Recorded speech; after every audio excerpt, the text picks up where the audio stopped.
ये कहानी 1980 के दशक की है। शहर के बाहरी इलाके में एक पुराना अस्पताल था जिसका नाम था सेंट पीटर हॉस्पिटल।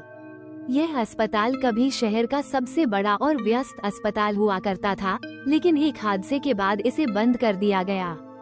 कहा जाता है कि वहां कई मरीजों और डॉक्टरों की रहस्यमयी तरीके से मौत हो गई थी। कहानी शुरू होती है मोहित और उसके दोस्तों के साथ। मोहित, अंश और रीना तीनों दोस्त कॉलेज में पढ़ते थे और भूत प्रेत की कहानियों में बहुत दिलचस्पी रखते थे। उन्होंने सुना था कि सेंट पीटर हॉस्पिटल में रात के समय अजीब अजीब घटनाएं होती हैं। एक रात अपनी जिज्ञासा शांत करने के लिए वे तीनों टॉर्च और कैमरे लेकर अस्पताल की ओर चल पड़े। जब वे अस्पताल पहुंचे तो देखा कि यह जगह खंडहर बन चुकी थी। चारों ओर घनी झाड़ियां और टूटी फूटी खिड़कियां थीं। जैसे ही वे अंदर घुसे, वहां एक अजीब सी ठंडक महसूस हुई। हर तरफ धूल और खून के धब्बे दिखाई दे रहे थे।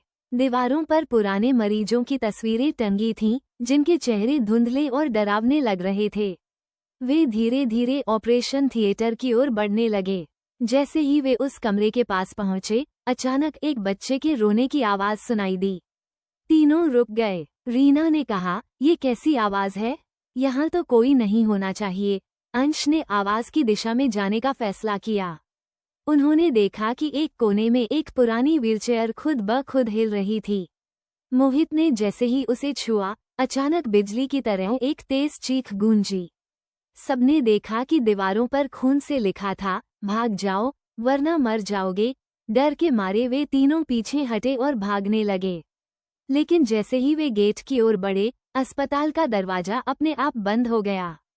चारों ओर अंधेरा छा गया। तभी उन्हें एक औरत की परछाई दिखाई दी। वो सफेद साड़ी पहने हुए थी और उसके हाथ में एक खून से सना हुआ चाकू था। रीना डर के मारे रोने लगी। औरत ने धीरे धीरे उनकी ओर बढ़ना शुरू किया और एक भयानक आवाज में कहा, तुमने मेरी शांति भंग की है। अब यहाँ से कोई जिंदा नहीं जाएगा। अंश ने अपनी टॉर्च और कैमरा फेंक दिया और चिल्लाते हुए कहा, हमें माफ कर दो। लेकिन कोई असर नहीं हुआ। मोहित ने हिम्मत जुटाई और खिड़की तोड़कर भागने की कोशिश की। सुबह जब पुलिस और स्थानीय लोग वहां पहुंचे, तो अस्पताल में किसी का कोई सुराग नहीं मिला। सिर्फ एक कैमरा मिला जिसमें तीनों दोस्तों की डरावनी चीखों और उस औरत की परछाई रिकॉर्ड थी। आज भी सेंट पीटर हॉस्पिटल को कोई नहीं जाता। कहा जाता है कि जो भी वहां गया वो कभी वापस नहीं लौटा। और वहां आज भी आधी रात को किसी बच्चे के रोने और एक औरत की चीखने की आवाजें आती हैं।